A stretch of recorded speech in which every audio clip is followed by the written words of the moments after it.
বিশ্বজ্ঞানৰ বিষয়ে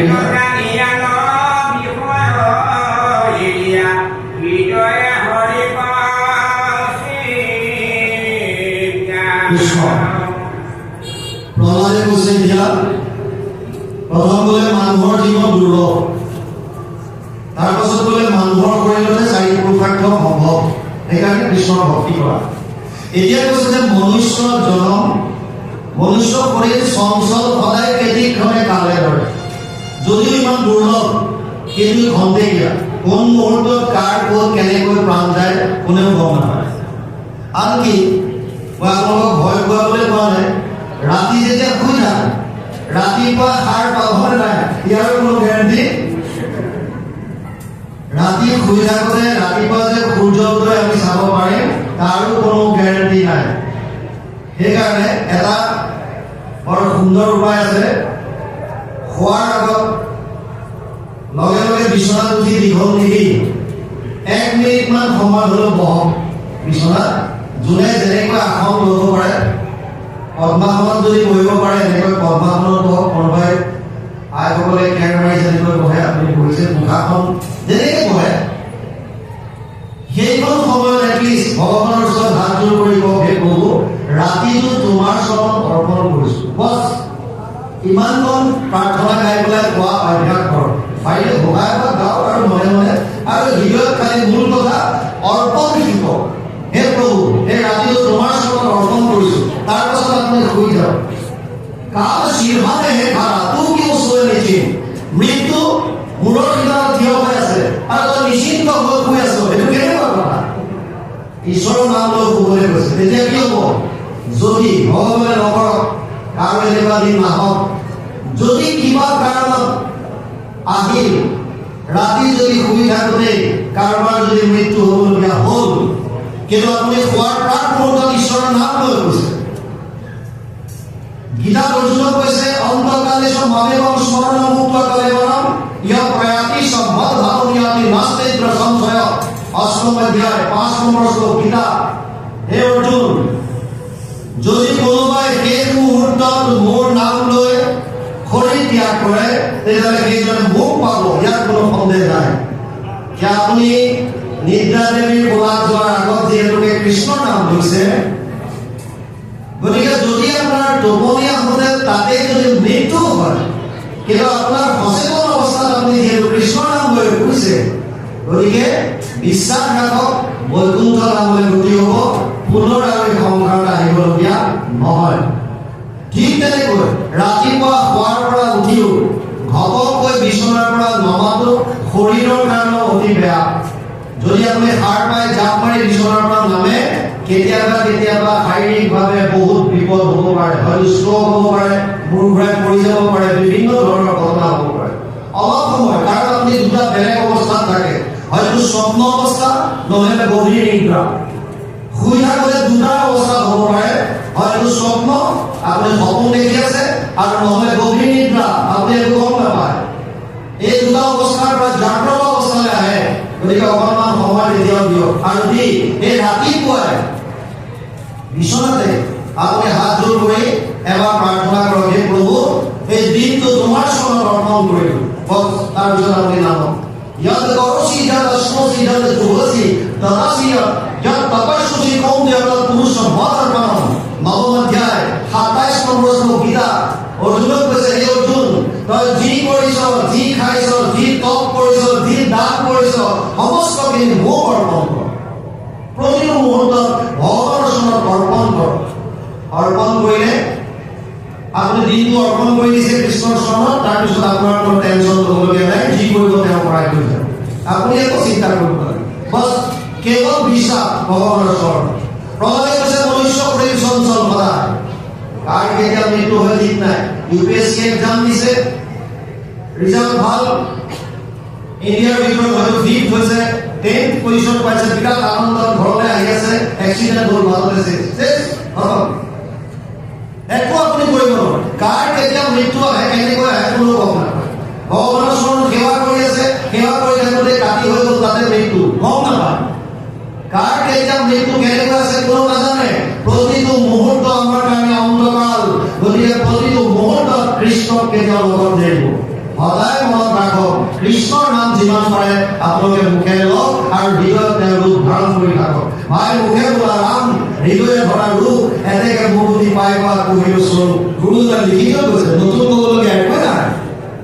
প্ৰহ্লাদে কৈছে মনুষ্য শৰীৰ চঞ্চল সদায় কেইক্ষণে কালে ধৰে, কোটি কোটি জন্ম উপজি মৰি মনুষ্য নিদান ধৰে।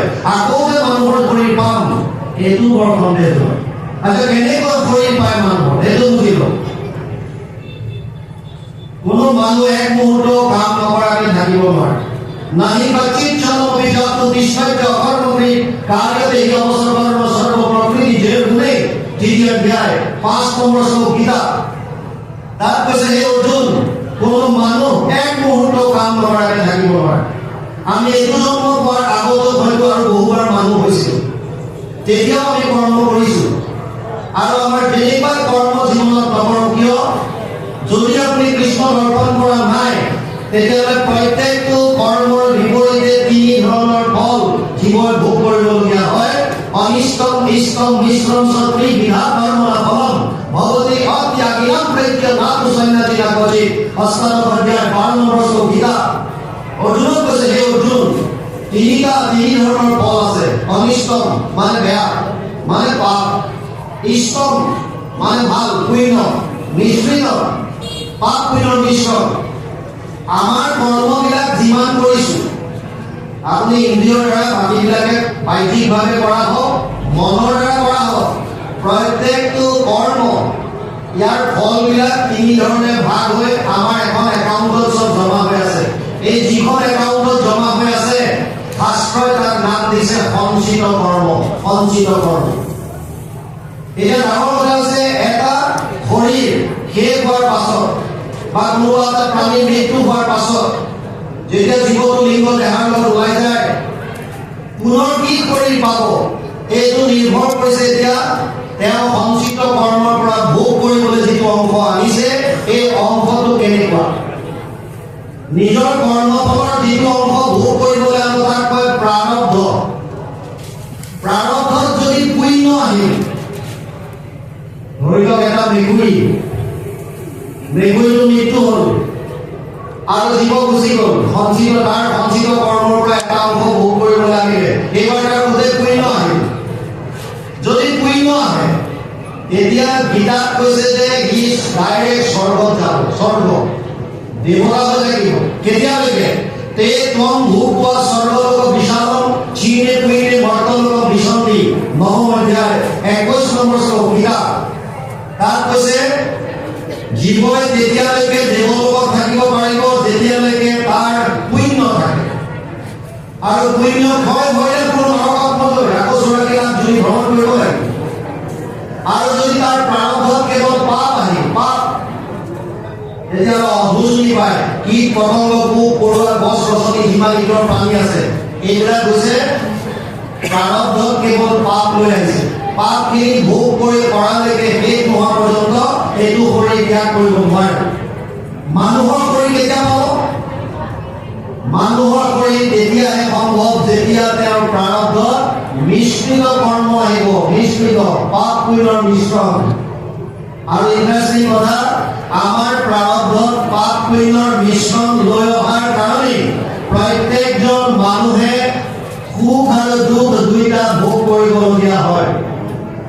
পৃথিৱীত এনেকুৱা কোনো মানুহ নাই ই লাগিলে ৱৰ্ল্ডৰ চবতকে ৰিচেষ্ট পাৰ্চন হওক আটাইতকৈ ধনী ব্যক্তি হওক আৰু দুখ আছে। কিয়?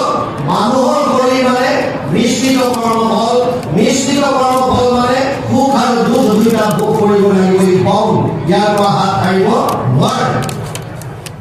যদি পাপৰ পৰিমাণ বেছি থাকে তেতিয়া দুখ বেছিকৈ পাব, যদি পুণ্যৰ পৰিমাণ বেছি আহে তেতিয়া সুখ বেছিকৈ পাব। গতিকে ইয়াৰ পৰা কোনো হাত সাৰিব নোৱাৰে। এই মিশ্ৰিত কৰ্ম ফল অৰ্থাৎ মানুহৰ শৰীৰ পোৱাটো অতি দুৰ্লভ। শত কোটি জন্মান্তৰে হৈ মহাভাৰত নৰ শৰীৰৰ জীৱে পাৱালা। প্ৰহ্লাদে কৈছে কোটি কোটি জন্ম উপজি মৰিয়া মনুষ্য নুহি খেন ধৰে। এমত দুৰ্লভ জন্ম পায়া যিটো ভকতি আচৰো কাম্য কৰ্ম যত মিছা হেন জানি তাক বাঞ্ছা নকৰো। ইমান এটা দুৰ্লভ কৰি যেতিয়া আমি পাওঁ এমত দুৰ্লভ জন্ম পায়া যিটো ভগৱতী আচৰণ ভক্তি কৰিবলৈ কৈছে। ভক্তি মানে কি কৰিম এতিয়া? ৰাতিপুৱা গধূলি গুৰু গৃহত সোমাই আমি যে শৰণ ভজনৰ কামখিনি কৰোঁ, এয়া ভক্তি নে ইয়াৰ বাহিৰেও কিবা আছে? ভক্তি মানে কি? আপুনি যদি শাৰীৰিকভাৱে অসুস্থ হয়, গুৰু গৃহত সোমাব নোৱাৰে, তেতিয়া আপুনি ভক্তি কৰিব পাৰিব নাই? ডাঙৰ কথা। আপুনি অসুস্থতাত আছে, আপুনি গুৰু গৃহত সোমাব পৰা নাই, আপুনি ভক্তি কৰিব পাৰিবনে নাই? ভক্তি মানে কি? প্ৰহ্লাদে কৈছে কুমাৰ কালৰ পৰা ভক্তি কৰ। ভক্তি কেনেকৈ কৰিব? কপিলে কৈছে দেৱহূতি। শুনক, ভক্তি মানে কি? নাৰদে কৈছে স্বস্মিন পৰম প্ৰেম অমৃত স্বৰূপ। ভক্তি মানে পৰম প্ৰেম, ভাল পোৱা। ভাল পোৱাটোৱে হৈছে ভক্তি। ভাল পাব লাগিব। কৃষ্ণক ভাল পালেহে কৃষ্ণৰ প্ৰতি ভক্তি হ'ব। ভাল পাবৰ কাৰণে তেওঁৰ গুণবিলাক জানিব লাগিব, তেওঁৰ লীলা জানিব লাগিব। আপুনি এজন ব্যক্তি কেতিয়া ভাল পাব? যেতিয়া তেওঁৰ বিষয়ে আপুনি জানিব। ইটোৰ লগত কিন্তু লিংক আছে। আপুনি কোনোবা এজন মানুহক কেতিয়া ভাল পাব? যেতিয়া মানুহজনৰ গুণ গৰিমাৰ বিষয়ে, তেওঁৰ ৰূপৰ বিষয়ে হওক, গুণৰ বিষয়ে হওক, আপুনি যেতিয়া জানিব, জানিলে তেওঁৰ পৰা যদি আপোনাৰ লাভ হৈছে, বা আপুনি ভাবিছে মই তেওঁৰ পৰা এইখিনি গুণৰ কাৰণে মোৰ ইয়াত বহুখিনি মোৰ লাভ হৈছে, তেতিয়া আপুনি তেওঁক প্ৰেমত পৰিব, তেওঁক ভাল পাব। ভাল যেতিয়া পায়, তেতিয়া প্ৰতিটো মুহূৰ্তত তেওঁৰ প্ৰতিচ্ছবি আপোনাৰ মূৰত ঘূৰি থাকিব। কিয়? আপুনি তেওঁৰ প্ৰেমত পৰিছে। এতিয়া কৃষ্ণক যেতিয়া ভাল পাব কোনোবাই, কৃষ্ণৰ প্ৰেমী যেতিয়া হ'ব, তেতিয়া কৃষ্ণৰ কথাই মন মগজু তেখেতে ঘূৰি থাকিব। তাৰ কাৰণে কৃষ্ণক ভাল পাব লাগিব। কপিলে কৈছে মা অহম সৰ্বেষু ভূতেষু ভূতাত্মানম অৱস্থিতঃ তম অৱজ্ঞায় মাম ভৰত কুৰুতে হৰ্ষবিৰম্ভম। 3:29-21 তৃতীয় স্কন্ধ 29 নম্বৰ অধ্যায় 21 নম্বৰ শ্লোক ভাগৱত। কপিলে কৈছে মা মই সমস্ত প্ৰাণীৰ শৰীৰত বিৰাজমান হৈ আছো। আৰু আমাক গুৰুজনাই কীৰ্তনত কৈছে সমস্ত ভূতত যে আমি আছো মই হৰি অবাকো মানিবা তুমি বিষ্ণু বুদ্ধি কৰি। উদ্ধৱক কৈ গৈছিল ভগৱান কৃষ্ণই কীৰ্তনত বৈকুণ্ঠ বয়ানত খুব সুন্দৰভাৱে লিখিছে। কপিলেও মাক দেৱহূতিক কৈছে কি বুলি? অহম সৰ্বেষু ভূতেষু ভূতাত্মানম অৱস্থিতঃ মই সমস্ত প্ৰাণীৰ শৰীৰত বিৰাজমান হৈ আছো। আৰু মোক অৱজ্ঞা কৰি, মানে এই চৈতন্য মূৰ্তিবিলাকক অৱজ্ঞা কৰি যিজনে কেৱল জড় মূৰ্তিত যদি মোক দৰ্শন কৰিছে, পূজা সেৱা কৰিছে, তেতিয়াহ'লে এয়া কেৱল বিলম্বনৰ কথা বুলি কৈছে। সমস্ত ভূতত মই আছো সৰ্বক্ষণে, মোক অৱজ্ঞা আদি কৰে যিজনে বেদমন্ত্ৰে প্ৰতিমাত কৰে অৰ্চন, নাহি তাৰ ফল কিছু ভাৱে বিলম্বন। খুব সুন্দৰভাৱে কপিলে কৈছে। এতিয়া ডাঙৰ কথা হ'ব, যদি আপুনি সমস্ত এয়া যেতিয়া ভগৱানৰ মূৰ্তি, ভগৱত যদি ভগৱানৰ মূৰ্তি, জীৱ জন্তু সমস্ত যদি ভগৱানৰ মূৰ্তি হয়, তেতিয়া আমি ভগৱানক কেনেকৈ ভক্তি কৰিম, কেনেকৈ সেৱা কৰিম? এতিয়া এই সমস্ত জীৱক, কোটি কোটি জীৱৰ ওচৰত কেনেকৈ ভক্তি কৰিম, সম্ভৱ কেনেকৈ হ'ব? তাৰ উপায় দিছে কপিলে মাক দেৱহূতিক। মাক অতঃ মাম সৰ্বভূতেষু ভূতাত্মানম কৃতাময়ম অৰ্ভয়েৎ দানম মানভ্যম মৈত্ৰেয় অভিন্ন চক্ষুষা। চাৰিটা উপায় দিছে ভক্তি কৰিবৰ কাৰণে কপিলে মাক দেৱহূতিক। কি কৈছে? মাক যিহেতু মই সমস্ত প্ৰাণী আছো, কুকুৰ মেকুৰী গাধ ঘোঁৰা মানুহ দেৱতা যত যিমান আছে, গতিকে মোক সেৱা কৰাৰ উপায় দিছে চাৰিটা। কি? প্ৰথম কৈছে দান কৰা। দান দান কেনেকৈ কৰিব? টকা পইচা দিব। জীৱ জন্তু চৰাই চিৰিকটি কি টকা পইচা দিব? আপোনাৰ চোতালত ৰাতিপুৱা যেতিয়া চৰাই কেইটামান আহে, আপুনি ভিতৰৰ পৰা চাউল এমুঠি আনি বা কেইটামান ভাতে যদি পাৰিছে প্লেট এখনত দি কৃষ্ণ ভাত লৈ পেলাই আপুনি আগবঢ়াই থৈ দিয়ক। চৰাইকেইটাই ক্ৰিয়াকে গ্ৰহণ কৰিব। আপোনাৰ ক্ৰিয়াও এক প্ৰকাৰৰ ঈশ্বৰ সেৱা হৈছে, ভক্তি হৈছে। কিয়? আপুনি সেই চৰাই চিৰিকটিৰ প্ৰতিও বিষ্ণুৱে জ্ঞান কৰিছে। কুকুৰ শ্ৰীহৰ বৰ্ধৰ আত্মা ৰাম জানিয়া সভাটো কৰি কৰিবা প্ৰণাম। তাৰমানে দীঘলী আপোনাক প্ৰণাম কৰাৰ কথা কোৱা নাই, তাক যেনেকৈ যিটো যোগ্য সেইমতে সেৱা কৰা। এজন শিক্ষকে ক্লাছত ল'ৰা ছোৱালীক শিকাইছে যে আমি কেনেকৈ সকলোকে সেৱা ভাৱবোৰ ৰাখিব লাগে, সেৱা কেনেকৈ কৰিব লাগে। বহুত দীঘলীয়া ক্লাছ হ'ল আৰু চবকে ক'লে যে কাইলৈ তোমালোকে চবেই যিমান পাৰা সেৱা কৰিবা, মানুহক সেৱা কৰিবা। এনেকুৱা সহায় কৰিবা আৰু কৰি আহি মোক কাইলৈ জনাব লাগিব। নেক্সট দিনা ক্লাছত শিক্ষকজনে ছাত্ৰ ছাত্ৰীসকলক সুধিলে, কালি যে তোমালোকক মই সেৱাৰ ওপৰত এটা ক্লাছ ল'লো, মোক এতিয়া কোৱা তোমালোকৰ মাজত কোনে কোনে কাক কাক সেৱা কৰিলা?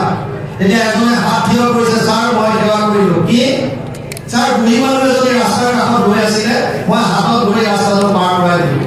অতি সুন্দৰ, বৰ ভাল কাম কৰিছে, এইটো সেৱা, প্ৰকৃত সেৱা। আৰু কোনোবাই বেলেগ এজনে হাত দাঙিছে, ছাৰ মই কি কৰিলা তুমি? ছাৰ এই যিগৰাকী বুঢ়ী মানুহক হাতত ধৰি পাৰ কৰাইছিল, মই এইটো হাতত ধৰি তেওঁক পাৰ কৰাইছো। দুটা লাগিলে, বাৰু যি কি নহওক, সৰু ল'ৰা তোমালোক বুঢ়ী মানুহজনীক হাতত দুইটাই ধৰিলা, ভাল কথা। আৰু কোনোবাই এবাৰ এটা বেলেগে হাত থিয় কৰিছে, তুমি কি কৰিলা? ছাৰ ইহঁত দুটাই যিজনী বুঢ়ী মানুহ ৰাস্তা পাৰ কৰাইছিল, মই পিছফালৰ পৰা ধৰিছো। তিনিটা লাগিল, বোলে হয় ছাৰ। আৰু কোনোবাই এবাৰ এটা হাত থিয় কৰোঁতে ছাৰৰ খং উঠি আহিছে, তয়ো সেই বুঢ়ী মানুহজনীকে ধৰিছিলি নে? বোলে হয় ছাৰ। চাৰিটা লাগিলে, বোলে লাগিল ছাৰ। কিয়? ছাৰ বুঢ়ী মানুহজনী ৰাস্তা পাৰ হ'ব বিচৰা নাছিলে, আমি জোৰ জবজ পাৰ কৰিছো।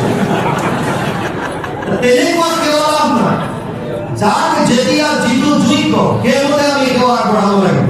দাতব্যমিতি দানম দিয়তে অনুপকাৰিণে দেশে কালে চ পাত্ৰে চ তদ্দানম সাত্বিকম স্ফীতম সপ্তদশাধ্যায় 20 নম্বৰ গীতা। দান কৰিলেও কি কৰিবলৈ কৈছে? তাৰ পৰা বিনিময় বিচাৰিবলৈ হাত দিছে। আপোনালোক হয়তো তেনেকুৱা নহয়, আমাৰ ফালে যদি মাহী পেহী কাৰোবাৰ ছোৱালী বিয়াত কোনোবাই যদি সোণৰ এটা দিয়ে, এতিয়া হ'লে পুৰা খবৰ ৰাখিব, মোৰ ল'ৰাটোৰ ছোৱালী বিয়াত দিওঁতে কি দিছে। লাগিলে 100টা সোণৰ আঙুঠি বেলেগে দিয়ক, কিন্তু সেই মানুহবোৰে যদি এটা চাৰ্ট দিলে, তেতিয়াহ'লে চিন্তাই মনটো সন্তুষ্ট নাই। সিহঁতৰ ছোৱালী বিয়াত আমি সোণৰ আঙুঠি দি থলো, আজি আমাৰ ল'ৰাৰ বিয়াত দিওঁতে চোলা এটা দি পেলাই খালি বিয়া গাই গ'ল। তাৰমানে আমি বিনিময় বিচাৰোঁ, কিন্তু শাস্ত্ৰত কৈছে যে বিনিময় নিবিচাৰিব। আমাৰ বহুতে যদি নামঘৰত ফেন এখন দিয়ে, তাত দাতা বুলি লিখি থয়, দাতাও যদি কোনোবাই কৈছে হাত জোৰ কৰিছো, মই অকণমান স্পষ্ট কৰিলো, বেয়া নাপাওঁ। চাওক, ইয়াত এটা বহুত ডিমেৰিট আছে। মানে কি হয় কথাটো বুজো, তত্ত্বটো বুজি যাওক। আপুনি যদি ফেন এখন দি দাতা বুলি লিখি দিলে, তাৰ মানে ফলটো আপুনি পাই আছে। কিয়? যিকোনো মানুহ নামঘৰত সোমালে ফেনখনলৈ চকু গ'লে দেখিব যে দাতা অমুক, এইখন অমুকে দিছে, তাৰমানে আপোনাৰ পাব্লিচিটি হৈ আছে, আপুনি ফলটো পাই আছে। ভগৱানে দিয়ালৈ একো বাদ চোৱা নাই। যদি আপুনি দান কৰি পেলাই পাহৰি যায়, একো যদি নিলিখে, আপুনি কাকো নকয়, তেতিয়া ভগৱান বাধ্য হ'ব। কাৰণ এক গুণ লগাইলে সহস্ৰ গুণ হয়, আপোনাক দিবলৈ বাধ্য হ'ব। ভগৱানে দিবই লাগিব, বাৰু সেইটো ভুল। আপুনি দি পেলাই কিন্তু কাকো ক'ব নালাগে, বছ চাইলেণ্ট হৈ যাওক, দিলে দিলে বছেই খতম। এতিয়া আপুনি তাৰ পৰিণাম আপুনি পাব। যিজনক দিছে হয়তো সেইজনে আপোনাক ৰিটাৰ্ণ নকৰিব পাৰে, বেলেগৰ থ্ৰুৱেদি পাব। মাত্ৰ এইটো পোৱাটো আপোনাৰ ধাৰা, তাত কোনো সন্দেহ নাই। সেইকাৰণে দি পেলাই যিকোনো জেগাত যদি আপুনি কিবা দিছে, তেতিয়াহ'লে তাক পাহৰি যাব। দাতব্যমিতি দানম দিয়তে অনুপকাৰিণে। তাৰপাছত কৈছে দেশে কালে চ পাত্ৰে চ, দেশ কাল আৰু পাত্ৰ চাই দান কৰিবলৈ কৈছে। সন্ধিয়া আপোনাৰ ওচৰলৈ কোনোবা এজন আহি কৈছে, আইগৰাকী টকা 50টা দিয়ক, আৰু আপুনি জানে যে এই সময়ত যদি ইয়াক 50 টকা দিওঁ, ইয়াৰ ৰয় খচৰা নাথাকে।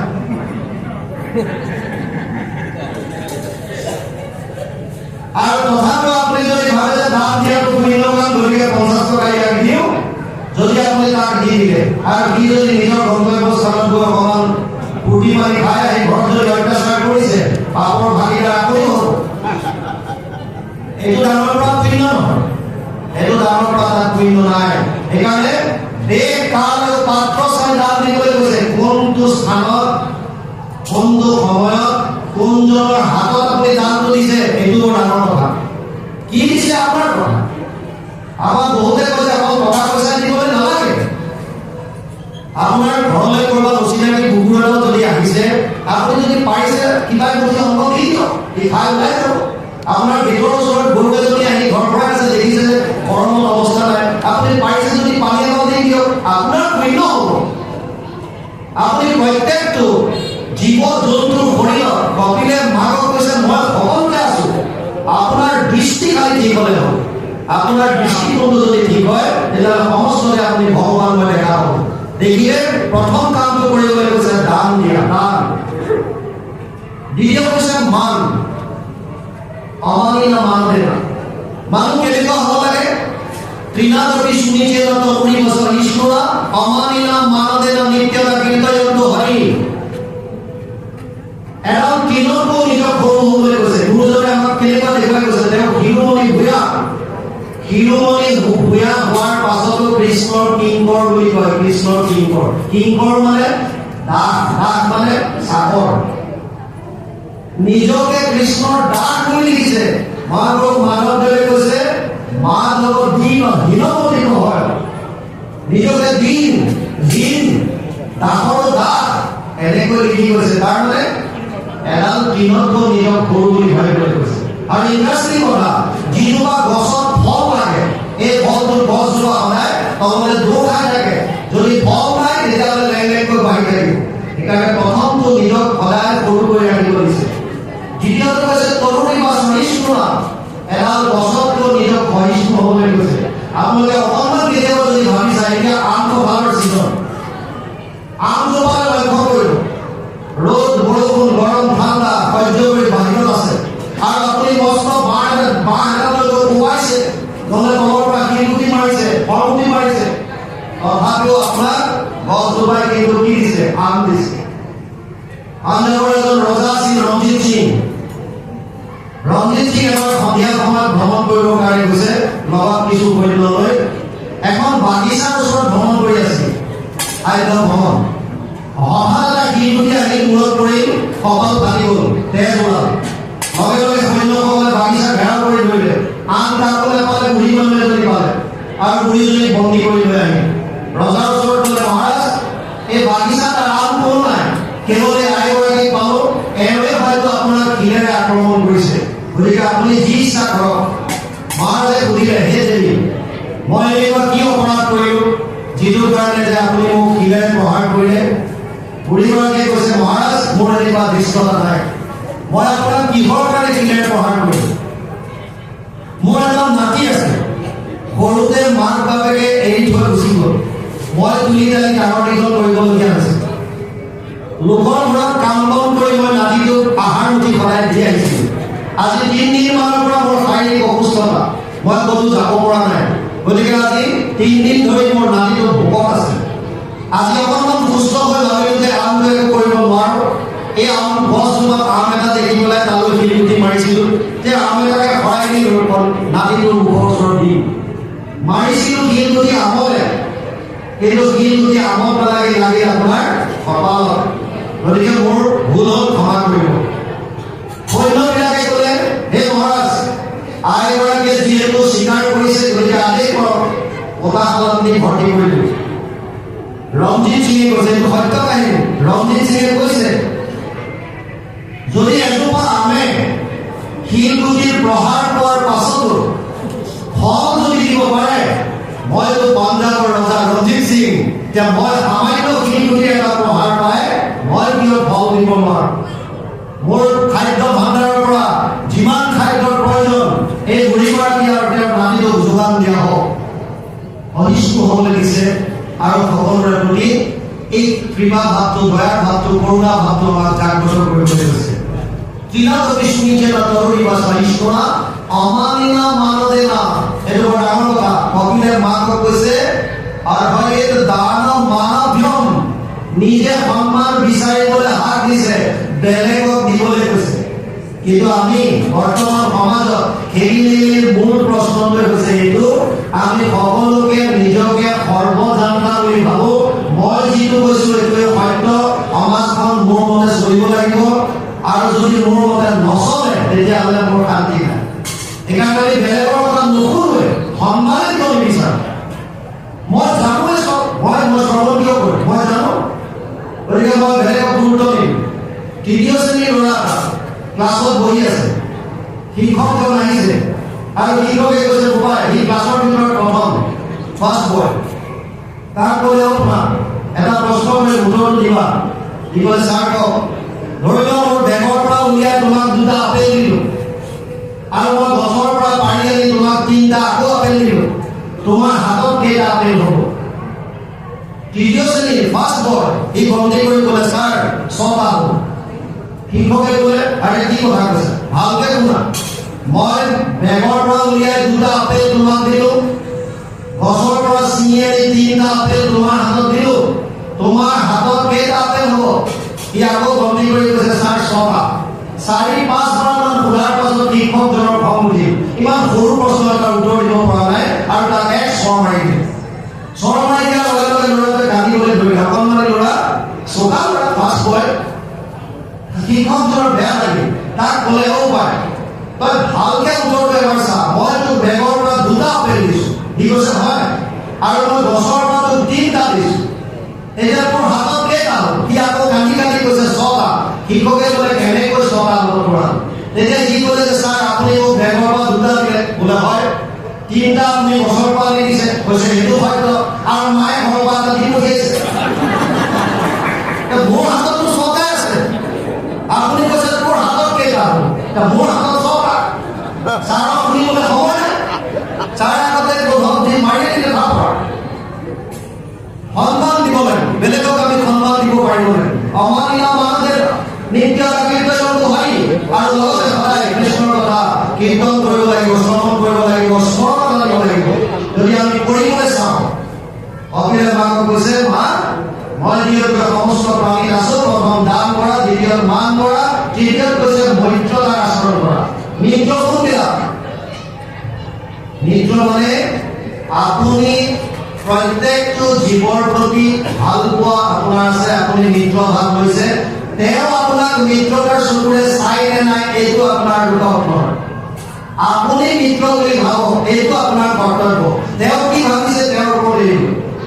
আপোনাৰ কৰ্তব্যটো আপুনি কৰিবলৈ দিছে। গীতাত কৈছে অদ্বৈতা সৰ্বভূতানাং মৈত্ৰ কৰুণা এবচ নিৰ্মম নিৰহংকাৰ সম দুঃখ সুখ সমী সন্তুষ্ট সততাম যোগী জগতাম দৃঢ় নিশ্চয় ময়ো অর্পিত মনোবুদ্ধি হিসেবে ভক্ত সমে প্রিয়। দাসোপাধ্যায় 13-14 নম্বর গীতা। অদ্বৈতা সর্বভূতানাং মৈত্ৰ কৰুণা এবচ, যিজনে সকলো প্ৰাণীৰ প্ৰতি কোনো মনত দ্বেষ ভাৱ নাই। অদ্বৈত দ্বেষ কোনবিলাক? যি আমাৰ উন্নতিত সুখ দেখিব নোৱাৰে, আমাৰ উন্নতি দেখি কোনে বেয়া পায়। আমাৰ প্ৰায়বিলাকৰ হয় গাঁৱত যদি কোনোবা এগৰাকীয়ে ভাল দিহানাম গায়, কেনেকে তেওঁ অপবাদ উলিয়াই, কেনেকে তেওঁ পিছলৈ টানো, তেনেকুৱা ধান্দা সকলোৰে থাকে। 3টা ৰেলৱে বগী ভেকুলী চাপ্লাই দিছে চাইনালৈ, 2টা বগী সম্পূৰ্ণ দুৱাৰ থকা পেক একদম, এটা বগী খোলা, খোলাটো ওপৰৰ পৰা ভেকুলী লোড কৰিছে। আগতে মালগাড়ীবিলাকত আমি দেখা পাওঁ কাঠৰ বক্সবিলাক যায় বা কয়লা চয়লাবিলাক দেখা পায় দূৰৰ পৰা, খোলা তাত ভেকুলী দিছে। অলপ যোৱাৰ পাছত কোনোবা এটা ষ্টেচন ৰেলৱে ইনস্পেক্টৰে দেখিলে আৰু এইবিলাক ভেকুলী আনিব, অপেন এটা বগী দিছে, চব জপিয়াই জপিয়াই আনিব লাইন ফোন কৰিলে লগে লগে, আৰু লগে লগে ফোন কৰোঁতে তেওঁ ক'লে যে চিন্তা কৰিবলগীয়া একো নাই, কিয় এয়া ভেকুলী চব অসমৰ। অসমৰ ভেকুলী এনেকুৱা কি বিশেষত্ব আছে? কৈছে এটা ভেকুলী যদি জপিয়াবলৈ চাই দুটাই ভৰি ধৰি তললে, এটাও ইয়াৰ পৰা ওলাব নোৱাৰে। যদি এটা ওপৰলৈ উঠিব বিচাৰে দুটাই ভৰি ধৰি তললে। আৰু আমি গাই আছো অদ্বৈতা সৰ্বভূতানাং, সকলো প্ৰাণীৰ প্ৰতি অদ্বৈত ভাৱ, তাৰ প্ৰতি দ্বেষ আনিব নালাগে। বেলেগৰ উন্নতি দেখিব নোৱাৰে। এজনে ঈশ্বৰক প্ৰাৰ্থনা কৰি থাকে, হে প্ৰভু কৃপা কৰা, কৃপা কৰা, কৃপা কৰা। সদায় যেতিয়া কৃপা কৰা কৈছে ভগৱানে এদিন দেখাই দিলে আৰু ক'লে হে বছ, সদায় তুমি বিচাৰি আছা, কোৱা কি লাগে? তেওঁতো অন্তৰ্যামী, জানে অন্তৰত কি চলি আছে। তাক ক'লে এটা কিন্তু চৰ্ত মোৰ আছে, তই যি বিচাৰ তাকে দি, কিন্তু তোৰ কাষৰ ঘৰটো বন্ধুটোক তাতকে দুগুণ দি, সি নিবিচৰাকে পাব। ইয়াৰ চিন্তা লাগিবলগীয়া, মই যদি 10 লাখ বিচাৰোঁ সি 20 লাখ ভগৱতত পাব, মই যদি 1 কোটি বিচাৰোঁ সি 2 কোটি ভগৱতত পাই যাব। মই যদি ইমান কষ্ট কৰিলোঁ যে একো কৰা নাই, মনে মনে তাৰ উন্নতি বিচাৰোঁ, মোকহে লাগে। সেইকাৰণে ইও এটা কম নহয়, সি চিন্তা কৰি পেলাই ক'লে ঠিক আছে, যদি তেনেকুৱাই ভাবিছে আপুনি তেতিয়াহ'লে এটা কাম কৰক, মোৰ এটা চকু ফুটাই দিয়ক। এটা চকু ফুটাই দিওঁতে লগৰ 2টা চকু ফুটি গ'ল। সি কৈছে মোৰ ড্ৰয়িং ৰুমত এটা প্ৰকাণ্ড 10 কাঠ বনাই দিয়ক, তাৰমানে তাৰ ঘৰত ড্ৰয়িং ৰুমত 2টা কাঠ বহিব, সি এনেই অন্ধতাটো সোমাই পৰক। অদ্বৈতা সৰ্বভূতানাং, দ্বেষ ভাৱ লাগিলে নিজৰে অপকাৰ হওক, বেলেগ উন্নতি থাকিব নোৱাৰিব, বেলেগৰ আমি সুখ চাব নোৱাৰিম। এইটো ভাৱ, এই ভাৱৰ শুদ্ধতা জানিবৰ কাৰণে এই অভ্যাস। শ্ৰৱণ কীৰ্তনত আপুনি ভগৱানক দৰ্শন নাপায়, শ্ৰৱণ কীৰ্তনে মনৰ ভাৱ শুদ্ধ কৰিব। মনৰ ভাৱ শুদ্ধ হ'লে ভগৱান ইয়াত আছে। দেৱ ঈশ্বৰ হৰিকান্ত মহাযত্ন কৰি লৈ পাৰিব সৰ্ব সাক্ষাৎ, যাৰ ইচ্ছা মুখ্য পাইবে নালাগে দূৰক যাইবে, আছে হৰি ভগৱান ইয়াত, ইয়াতে দেখা পাব। ইয়াত আপোনালোকৰ ইয়াত কেনেকুৱা দেখা আমাৰ ফালে আজিকালি ইয়াত ভং উঠিছে। গাঁৱৰ নামঘৰত ভগৱানৰ পাৱাৰটো কম হ'ল, 25% নাই নেকি, বেলেগত যায় শৰাই দিবলৈ বেলেগ বেলেগ দূৰত নামঘৰত যায় দিয়ে। কিয় কৈছে? গাঁৱৰ নামঘৰৰ পাৱাৰটো কম থাকে, লোকেল বিলাকৰ পাৱাৰটো কম আছে, দূৰত যায়। বিষ্ঠাৰ গৰ্তত থকা যিটো কীট, বিষ্ঠাৰ গৰ্তত যিটো কীট আছে, ব্ৰহ্মাৰ শৰীৰত বিষ্ঠাৰ গৰ্তত থকা কীটটোৰ শৰীৰত যিজন পৰমাত্মা আছে, ব্ৰহ্মাৰ শৰীৰত যিজন পৰমাত্মা আছে, আপোনাৰ মোৰ শৰীৰত যিজন পৰমাত্মা আছে, এয়া বেলেগ বেলেগ নহয়। যত দেখা যত শুনা ভূত ভবিষ্যৎ স্থাৱৰ জংগময়টো সমস্তে জগৎ কৃষ্ণ ব্যতিৰেকে একো বস্তু নাই জানা, সমস্তে জগৎ কৃষ্ণ হেন মনে মানা, সমস্ত কৃষ্ণময়। আপোনাৰ শ্ৰদ্ধা কেনেকুৱা, আপোনাৰ ভক্তি কেনেকুৱা, আপোনাৰ নিষ্ঠা কেনেকুৱা, তাত নিৰ্ভৰ কৰিছে। ভগৱানৰ বাহিৰত বিচাৰি ফুৰিলে নাপায়। সেইকাৰণে কপিলে কৈছে দান মানৱীয় মৈত্ৰেয়, মৈত্ৰতাৰ ভাৱ লৈ কেনেকৈ বন্ধুক সহায় কৰিব, কেনেকৈ মই উপকাৰ কৰোঁ, এই ভাৱটো সদায় থাকিব লাগে।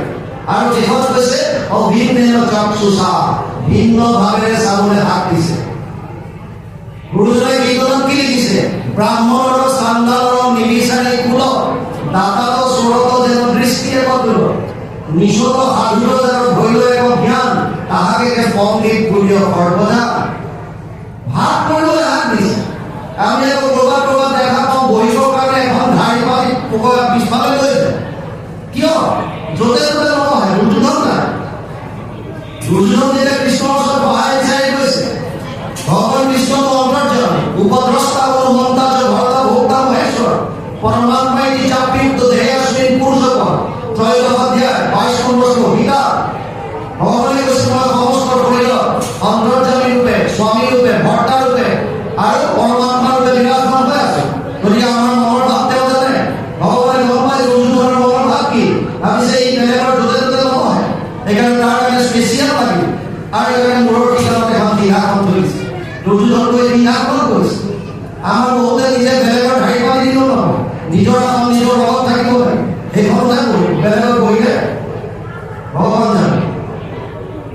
অভিন্নেন চক্ষুষা, মাজতে আমাৰ কাৰ্ডিয়ান নামৰ এটা অনুষ্ঠান হ'ল।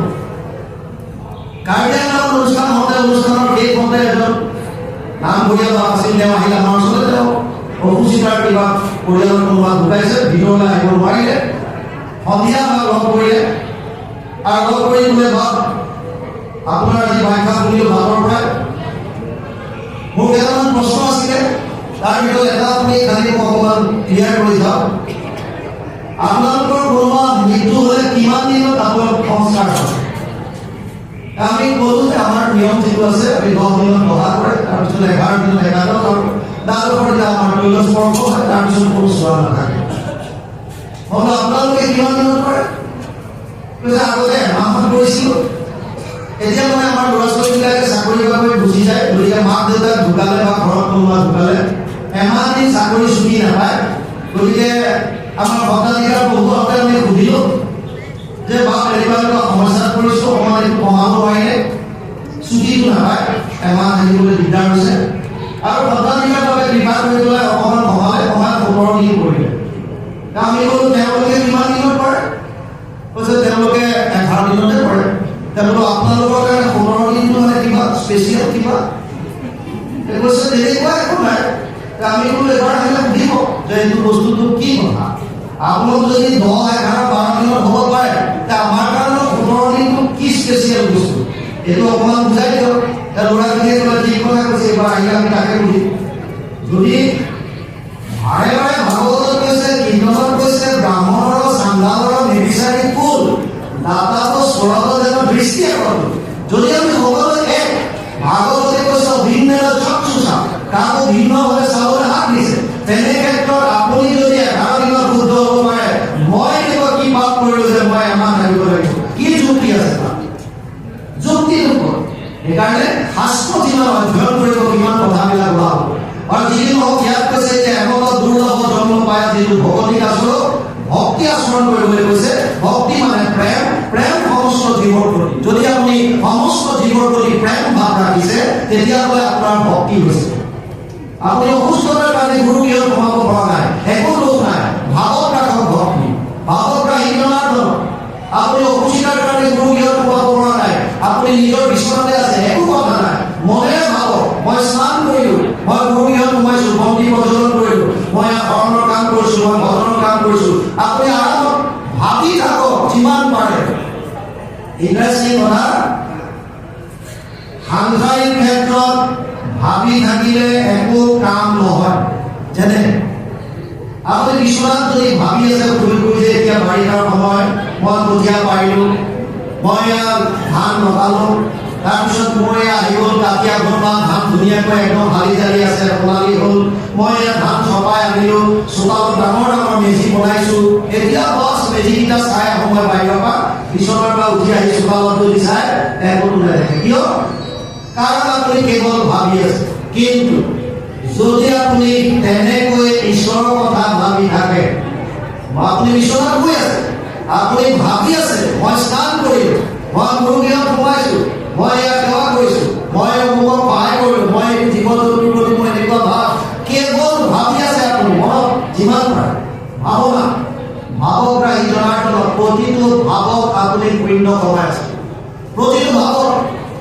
সেইকাৰণে যিমান পাৰে ঈশ্বৰৰ কথা স্মৰণত ৰাখিবলৈ চেষ্টা কৰক, যিমান পাৰে ভগৱতী কৰক। ইয়াত এটা ডাঙৰ কথা কৈছে, একত দুৰ্লভ জন্ম পায় যিটো ভগৱতী আচৰণ, কাম্য কৰ্ম যত মিছা হেন জানি তাক বাঞ্ছা নকৰো। কাম্য কৰ্ম কোনবিলাক? যিবিলাকে আমি কামনা বাসনা ইন্দ্ৰিয় প্ৰীতি সাধনৰ কাৰণে যিবিলাক কৰ্ম কৰোঁ। আপোনাৰ ৰাতিপুৱা বেছি দেৰিলৈকে শুই থাকিবলৈ মন গ'ল, কাম্য কৰ্ম। কৰ্তব্য আছে সোনকালে উঠা, কিন্তু আপুনি উঠা নাই, কিয়? ঠাণ্ডা বতৰ অলপ দিন শুই দিওঁ, কালি ৰাতি গৰমত শুব পৰা নাই, আজি অলপ শুই দিওঁ। কাইলৈ অফিচ আছে, আজি দেওবাৰ, আজি একো কাম নাই, অলপ দেৰি শুই দিওঁ। কাম্য কৰ্ম। কাম্য কৰ্মবিলাক কিয় বিচাৰোঁ আমি? কেৱল ইন্দ্ৰিয় প্ৰীতি সাধনৰ কাৰণে, কেৱল ইন্দ্ৰিয় প্ৰীতি। গতিকে কাম্য কৰ্মত একো লাভ নাই। তিনি ধৰণৰ কৰ্মৰ বহুত ভাগ আছে, তাৰে তিনিটা বুজিব। কাম্য কৰ্ম, কৰ্তব্য কৰ্ম, নিষিদ্ধ কৰ্ম। কৰ্তব্য কৰ্ম সেইবিলাক যিবিলাক শাস্ত্ৰত বিধি বুলি কৈছে, বিধি। যিকোনো শাস্ত্ৰত দুটা বস্তু থাকে, এটা হৈছে বিধি আৰু এটা হৈছে নিষেধ। ইণ্টাৰেষ্টিং কথা বুজক, আপুনি ডাক্তৰৰ তাত গৈছে, ডাক্তৰে ব্লাড টেষ্ট কৰিলে আৰু যেনিবা কাৰোবাৰ চুগাৰ হ'ল, ডায়েবেটিছ। এতিয়া ডাক্তৰে এফালে এখন প্ৰেছক্ৰিপশ্যনত লিখিলে আপুনি ইনচুলিন ল'বলগীয়া হ'ব, বহুত বাঢ়ি গ'ল, আপুনি এনেকুৱা কৰিব লাগিব, ৰাতিপুৱা এঘণ্টা খোজ কাঢ়ক, আবেলি এঘণ্টা কাঢ়ক, এইখিনি মেডিচিন খাব। এয়া বিধি। কাষত লিখিলে যে আপুনি মিঠাই নাখাব, আলু চালু জাতীয় বস্তুবিলাক নাখাব, এয়া নিষেধ। এতিয়া আপুনি যদি ভাবে লাগিলে এটা ইনচুলিনৰ ঠাইত মই দুটা ল'ম, কিন্তু মই ৰসগোল্লা নেৰো, তেতিয়াহ'লে কি লাভ হ'ব? বস্তুটো বুজক, যদি আপুনি কাকো উপকাৰ কৰিব পৰা নাই, নালাগে, কিন্তু অপকাৰ নকৰিব। আপুনি সেইটো মানক, কাৰো অন্যায় কৰিব নাপায়, সেইটো মানক। আপুনি সকলোকে সহায় কৰক, সেইটো বিধি। কাৰো হিংসা নকৰিব, সেইটো নিষেধ। আপুনি যদি কাকো সহায় কৰিব পৰা নাই বাদ দিয়ক, কিন্তু কাৰো অন্যায় নকৰাকৈ থাকিব পাৰে, সেইটো কৰক। আমি যিমান পুণ্য কৰোঁ সিমান তাতকৈ বেছি আমি পাপ কৰিলোঁ, গতিকে বস্তুটো ওলাই গুচি যায়। যিমানখিনি কমাইছোঁ তাতকৈ বেছি। এজন অন্ধ মানুহে বাহিৰত যে খেৰৰ, আমাৰ ইয়াত জুমুঠি বুলি কয়, আপোনালোকে কি কয় নাজানো, খেৰ জুমুঠিয়ে কয়, জুমুঠিবিলাক তাত এনেকুৱা দীঘল দীঘলকৈ বনায় আৰু ফিট হিচাপত বিক্ৰী কৰে, খেৰৰ জুমুঠিবিলাক ডাঙৰ ডাঙৰ মোটা মোটাকৈ বনায়। এজন অন্ধ মানুহে সদায় 20 ফুটমান তেওঁ কাটে খেৰৰ আৰু 20 ফুট বজাৰলৈ লৈ যায়, যিটো পইচা পায় তাৰে লৈ আহে, কিবা কিবি ঘৰত চলে, এনেকৈ কৰি থাকে। এদিন তেওঁ জুমুঠি এনেকৈ গাঁঠি আছে, পিছফালে এইটো দীঘলকৈ পেলাই আছে, মহ এটা আহি পেলাই খাই আছে, মহে গোটেইখিনি খাই আছে। আৰু যেতিয়া বহু সময় হ'ল, এঘণ্টা দুঘণ্টাৰ ভিতৰত আনদিনাৰ দৰে ভাবিছে 20 ফুটমান হ'ব, যুৱতীজন লৈ যেতিয়া যাব বিচাৰিছে তেতিয়া দেখিছে টুকুৰা এটা আহিছে, বাকীখিনি নাই দেখোন। খেপিয়াই যেতিয়া চালে শুনাই পেলাই কি হ'ল, তাৰমানে সেই এটা আহি পেলাই কোনোবাই ধৰি লওক গৰু ছাগলী মহ যিয়ে হওক খাই পেলাব। আমাৰ গতিটো তেনেকুৱা হয় জীৱনত। আমি যদিও পুণ্য অৰ্জন কৰিছোঁ, নকৰাকৈ কোনো থকা নাই, সৎকৰ্ম চবেই কৰিছোঁ, কিন্তু চেষ্টা কৰিব যে মোৰ সৎকৰ্মৰ বিপৰীতে অসৎকৰ্মৰ পৰিমাণটো কিমান বেছি হৈছে। যদি সেইটো হৈছে তেতিয়াহ'লে তাক ৰিডিউচ কৰক, তাক কমাবলৈ চেষ্টা কৰক। পুণ্য অট'মেটিকেলি বাঢ়িব। যেতিয়া পাপ কৰাটো বাদ দিয়ে পুণ্যটো অট'মেটিকেলি বাঢ়ি যাব। সেইকাৰণে ইয়াত কৈছে কাম্য কৰ্মবিলাক কৰিবলৈ হাক দিছে। তেতিয়া কি কৰিব? প্ৰহ্লাদে কৈছে বিষ্ণুৰ চৰণ স্মৰণত কৰে পুৰুষৰ লাভ নাই। পুৰুষ মানে ইয়াত অকল বাপ ভগৱান নহয়, পুৰুষ মানে ইয়াত জীৱক বুজাইছে, সমস্ত প্ৰাণীৰ কথা কৈছে, সকলোৰে কথা। বিষ্ণুৰ চৰণ স্মৰণত কৰে পুৰুষৰ লাভ নাই। মানুহৰ জন্ম লৈ যদি আমি ঈশ্বৰ ভক্তিয়ে নকৰোঁ তেতিয়াহ'লে জীৱনটো বৃথাই যাব, ইয়াৰ পৰাতো লাভ নহ'ব। সেইকাৰণে প্ৰহ্লাদে কৈছে বিষ্ণুৰ চৰণ স্মৰণত কৰে পুৰুষৰ লাভ নাই। যিমান শকতি হৰি সুমৰক মনুষ্য জন্মে সদায়। যাৰ যিমান ভক্তি আছে সিমান ঈশ্বৰক স্মৰণ কৰক। মই প্ৰায় জেগাত কওঁ মোবাইলত এলাৰ্ম দি থওক, 15 মিনিটৰ মূৰে মূৰে বাজি উঠা চিষ্টেম ৰাখক, আৰু বাজি উঠিলে মনত পৰিব কৃষ্ণৰ কথা। লিংক কৰক, মোবাইলটো বজাওঁতে কৃষ্ণক স্মৰণ কৰিব লাগে। বছ কৃষ্ণ কৃষ্ণ মোৰ লগত আছে, প্ৰভু আছা তুমি। যিমান বাৰ কৃষ্ণ লগত আছে বুলি ভাবিব সিমান বাৰে আপুনি অপকৰ্ম কৰাৰ পৰা দূৰত থাকিব। এখন আশ্ৰমত যিজন গুৰু আছিলে তেওঁ উত্তৰাধিকাৰী নিৰ্বাচন কৰাৰ সময় আহিল। উপযুক্ত 3জন শিষ্য পালে, উপযুক্ত 3জনৰ মাজত এতিয়া ভাবিলে গুৰুজনে ক'লে তোমালোক মোৰ দৃষ্টি 3জনে উত্তম, কিন্তু মই 3জনকতো একেলগে উত্তৰাধিকাৰী পাতিব নোৱাৰোঁ, যিকোনো এজনক পাতিম। সেইকাৰণে এটা পৰীক্ষা কৰি তোমালোকক চাম। 3টাকে এটা এটা ফল দিলে আৰু ক'লে যে এই ফলটো কোনেও নেদেখাকে যদি কোনোবাই খাই আহিব পাৰা সেইজনে মোৰ কাৰণে উত্তৰাধিকাৰী হ'ব। আৰু 3টাই ফল লৈ গৈ কোনোবাই হয়তো বিচনাৰ তলত সোমাইছে, কোনোবাই দুৱাৰৰ চুকত সোমাইছে, আহিলে আদায়।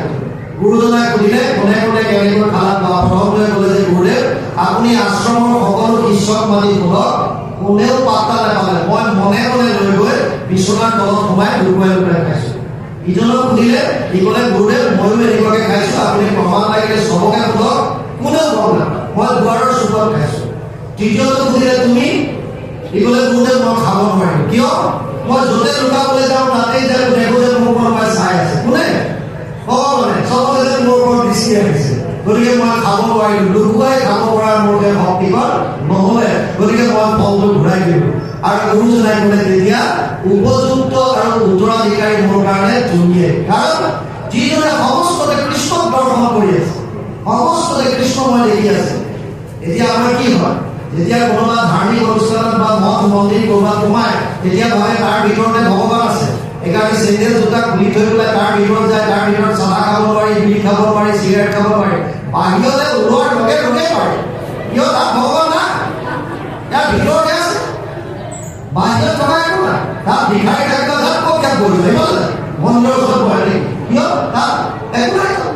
ভগৱান কেৱল মন্দিৰৰ ভিতৰৰ মূৰ্তিতে আছে, বাহিৰত একো নাই। আৰু গুৰুজনাৰ আদৰ্শ চাওক, সমস্ত ভূতত ব্যাপী আছো মই হয়, বাহিৰে ভিতৰে চবতে আছে। যদি আপুনি এইটো অনুভৱ কৰি ল'লে যে বাহিৰে ভিতৰে সকলোতে ভগৱান আছে, তেতিয়া আপোনাৰ দ্বাৰা অপকৰ্ম কেনেকৈ হ'ব? আৰু যদি অপকৰ্ম নহয়, যদি আপুনি কোনো অপৰাধ নকৰে, তেতিয়াহ'লে কিছুদিনৰ ভিতৰত আপুনি পৰম আনন্দ লাভ কৰিব পাৰিব। ইয়ে ধ্ৰুৱ সত্য। আৰু এই কথাটোকে প্ৰহ্লাদে কৈছে বিষ্ণুৰ চৰণ স্মৰণত কৰে পুৰুষৰ লাভ নাই। যিমান শকতি হৰি সুমৰক মনুষ্য জন্মে সদায়। বিষ্ণুকে কিয়, বেলেগবিলাকক কিয় নহয়? ইয়াত কৈছে সমস্তৰে প্ৰিয় হৃদয় আত্মা জগতৰে পিতা মাতা, হেন জানি আন বিষয় এৰিয়া হৃদয় হয় চিন্তা। যিহেতু ভগৱান কৃষ্ণ সমস্তৰে প্ৰিয় আৰু পিতা মাতা। গীতাত কৈছে অৰ্জুনক, হে অৰ্জুন পিতামহস্য জগতো মাতা ধাতা পিতামহ বেদ্যম পবিত্ৰ ওংকাৰ ঋং সাম যজুৰে বচ। নৱম অধ্যায় 17 নম্বৰ শ্লোক। পিতা, হে অৰ্জুন মই সমস্তৰে পিতা পিতা মাতা পিতামহ বেদৰ ওংকাৰ প্ৰণৱময় ঋগ্বেদ সামবেদ যজুৰ্বেদময় মত্তপৰতৰম মান্যত কিঞ্চিত অস্তি ধনঞ্জয় মই সৰ্বমিদম প্ৰথম সূত্ৰে মণিগণাইব সপ্তম অধ্যায় 7 নম্বৰ শ্লোক গীতা মোতকে শ্ৰেষ্ঠ কোনো নাই যেনেকৈ এধাৰী মালাত ফুটাৰ লগত মণিবিলাক গাঁঠি থোৱা থাকে তেনেকৈ সমস্ত জীৱৰাশি মোৰ লগত গাঁঠি থোৱা আছে কোনো ইয়াৰ পৰা হাত সাৰিব নোৱাৰে সমস্ত জীৱ ভগৱানৰ লগত লিংকত আছে কোনো সাৰিব নোৱাৰে য'ত আত্মা আছে তাত পৰমাত্মা আছে আপোনালোকে বুজি লওক এই শৰীৰটো জড় শৰীৰটো সক্ৰিয় কোনে কৰিছে আত্মাই যেনেকৈ গাড়ী এখন ৰখাই থৈছে ড্ৰাইভাৰ নাই তেতিয়া এইটো জড় যেতিয়া তাত ড্ৰাইভাৰ সোমাই ইঞ্জিন অন কৰিলে গাড়ীখন চলাই দিলে তেতিয়া কি চলমান হ'ল মুভেবল হ'ল যেনেকৈ গাড়ীখনৰ ভিতৰত ড্ৰাইভাৰজন সোমোৱাৰ লগে লগে গাড়ীখন চলে তেনেকৈ এই জড় শৰীৰটোত আত্মা সোমোৱাৰ লগে লগে তেতিয়া ই চলায়মান হয় বা সচেতন হয় আত্মা যেনেকৈ শৰীৰটোৰ ভিতৰত চালক তেনেকৈ আত্মাৰ চালকজন আপুনি পৰমাত্মা বুলি মানক য'ত আত্মা থাকিব তাত পৰমাত্মা থাকিব ত্বা সুপৰ্ণা সয়োজা সহায়া সমানম বৃক্ষম পৰিষদ্বাজতে ত্বয়ুৰ অন্যম বিপলাদ স্বাদস্তি অস্তনম অন্য অভিসাক্ষী শ্বেতচতুৰ্পনিষদ ৪ৰ্থ অধ্যায় ৬ নম্বৰ মন্ত্ৰ অনুবাদ এক বৃক্ষে দুই পক্ষী ৰূপে দুই সমদেশী দুইৰো দুই সহা নিৰন্তৰ এক বৃক্ষে ফল খায় তভুনিতে শুকাই যায় যিটো নাখায় সিটো গুণে বৰ নোখোৱাজন কোন সেয়ে তুমি পৰমাত্মা সংসাৰ বৃক্ষত আছা কৰ্মফল নকৰা ভোজন জীৱাত্মাও আছে তাতে মায়া অহংকাৰৰ মতে কৰ্মফল ভুঞ্জে সৰ্বক্ষণ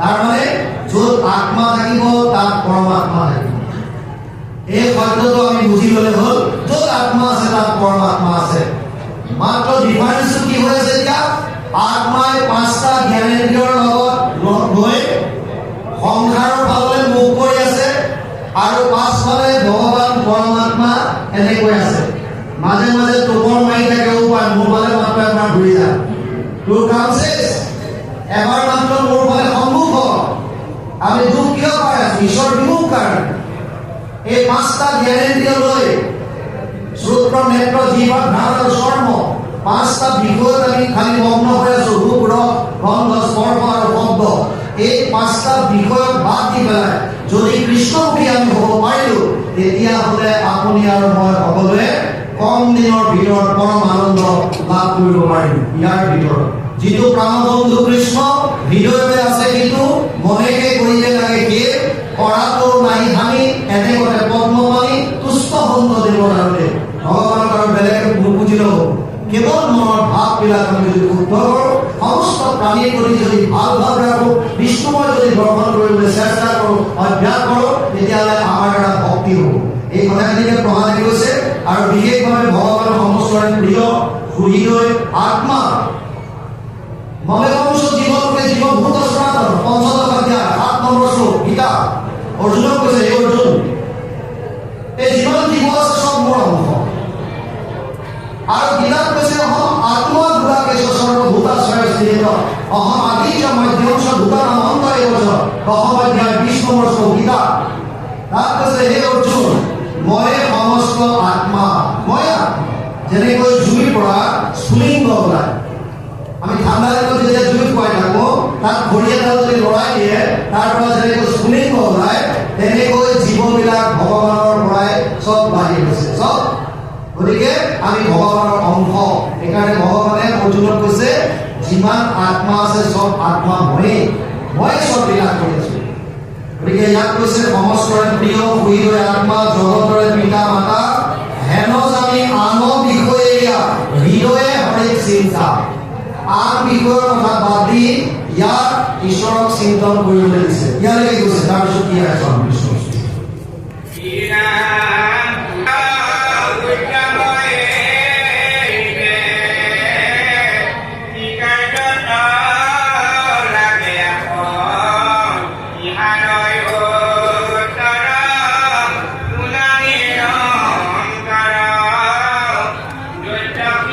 Oh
আপোনালোকে হয়তো ভাবিব বহুজন মানুহক মাইক দিলে নেৰাই হয়, সেইকাৰণে সুধি লৈছিলোঁ আৰু কেইটালৈকে চলিব লাগে কৰি দিব।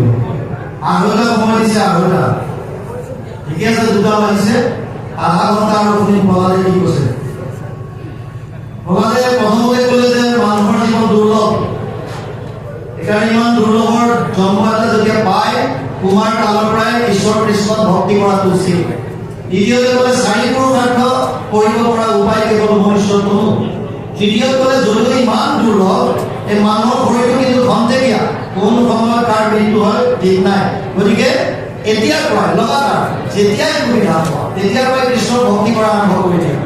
তাৰপাছত কৈ আহিছে যে কোটি কোটি জন্ম ব্যতীত হোৱাৰ পাছতো মানুহৰ কৰি যে আকৌ পাব তাৰ কোনো গেৰেণ্টি নাই। তাৰপিছত কৈছে যে বিষ্ণুৰ চৰণ স্মৰণৰ পৰে পুৰুষৰ লাভ নাই। এতিয়া বৰ সুন্দৰ কথা এটা কৈছে ইয়াত, বুলিবা ভাগ্যৰ উদ্যম মেলিবে কি কাৰ্যত লাগে আকৌ, ইহাৰ উত্তৰ শুনা নিৰন্তৰ দৈত্য শিশুমৰ ভাৱ। ভাগ্যৰ উদ্যম মেলিবে, ভাগ্যৰ উদ্যম কি, মোৰ ভাগ্যত আছে কি আছে। ভাগ্য মানে কি? ভাগ্য মানে প্ৰাৰব্ধ। আমি যিটো লৈ আহিছো, আপোনালোকে জানি আচৰিত হ'ব, মাকৰ গৰ্ভত সন্তান থাকোঁতে 5টা বস্তুৰ ফাইনেল হৈ আহে। আয়ু কৰ্মচ বিদ্যাংশ বিদ্যা বিধানমেব চ পঞ্চৈকাস্য সৃজন্তে গৰ্ভস্থৈস্য দেহিনাম। মাতৃ গৰ্ভত সন্তান থাকোঁতে 5টা বস্তুৰ ফাইনেল। আয়ু, কিমান দিন জীয়াই থাকিব, আয়ু কিমান, সেইটো সন্তান গৰ্ভত থাকোঁতে ফাইনেল হৈ যায়। কৰ্ম, কেনেকুৱা কৰ্ম হ'ব তেওঁ। বিত্ত, টকা পইচা কিমান হ'ব। বিদ্যা, পঢ়া শুনা কিমান, কেনেকুৱা জ্ঞান অৰ্জন কৰিব। আৰু নিধন, কেতিয়া কোন মুহূৰ্তত কেনেকৈ মৃত্যু হ'ব। এই 5টা বস্তু মাকৰ গৰ্ভত থাকোঁতে ফাইনেল হয়। কিয়? কাৰণ জীৱই শৰীৰ ধাৰণ কৰাৰ আগতে নিজৰ সঞ্চিত কৰ্মৰ পৰা এটা অংশ লৈ আহে, যাক আমি প্ৰাৰব্ধ বুলি কওঁ। গতিকে ভাগ্যৰ কথা চিন্তা কৰি যাৰ তাৰ ওচৰত হাত দেখুৱাই লাভ নাই। কিয়? যিটো লৈ আহিছে সেইটো ভোগ কৰিবই লাগিব। উপায় কি? কাৰণ মোৰ ভৱিষ্যতত ভাল আছে নে বেয়া আছে মই নাজানো। বেয়াও থাকিব পাৰে, ভালো থাকিব পাৰে, কোনেও গম নাপায়। তেতিয়া মোৰ এতিয়াৰ কৰ্তব্য কি, বৰ্তমান মই কি কৰিম, এইটো গুৰুত্ব দিলে হ'ল। ক্ৰিয়ামান কৰ্মটোৱে হৈছে মূল, ইয়াক ভৱিষ্যত কৰ্ম বুলি কয়। এতিয়াও মই কি কৰিছো, যদি এই মুহূৰ্তত কৰা কৰ্মবিলাক শাস্ত্ৰসন্মত হয়, এতিয়া কৰা কৰ্মবিলাক যদি ভগৱানৰ আদেশ মৰ্মে আমি যদি কৰিব পাৰিছো, তেতিয়াহ'লে আপুনি ভাগ্যৰ কথা চিন্তা কৰি লাভ নাই। আপোনাৰ ভাগ্য যদি ভয়ানক বেয়াও হয়, প্ৰাৰব্ধ যদি অতি মাৰাত্মক হয়, কৃষ্ণত যদি একান্ত বিশ্বাস আৰু আস্থা আপোনাৰ আছে, তেতিয়াহ'লে ভগৱানে অনুকূল বায়ু হৈ আপোনাক তাৰ মাজতো পাৰ কৰাই লৈ গুচি যাব। মাত্ৰ আপোনাৰ বিশ্বাস লাগিব। এটা ল'ৰাই ছোৱালী এজনী বিয়া কৰাই আনিলে, বৰ ধুনীয়া ছোৱালী। 8 মহলা খাবলৈ গৈছে। 7 মহলা মানে 8 মহলা, 8 সদায় কনফিউজ লাগে। 8 মহলা খাবলৈ গৈছে। 8 মহলালৈ যাওঁতে নদী এখন পাৰ হ'ব লাগে, জংঘলৰ মাছ। গতিকে গিৰিয়েকে তৰোৱাল এখন সদায় কঁকালত থাকে। জংঘলত থকা মানুহে হাতত হাতিয়াৰ এটা ৰাখে। আৰু নাও এখন পাৰ হ'ব লাগে, নিজে নাও পাই যায়। সিপাৰে ভৈনীয়েকৰ ঘৰ। 8 মহলালৈ গৈছে, ভৈনীয়েকক ধুনীয়াকে নাৱত বহাই গিৰিয়েকে নাওখন পাই গৈছে। হঠাৎ মাছ পাওঁতে বতৰ অচানক ক'লা হৈ আহিল আৰু ভয়ানক ধুমুহা আহিবলৈ ধৰিলে। নদীৰ পানী ঢৌ উঠিবলৈ ধৰিলে। ঢৌ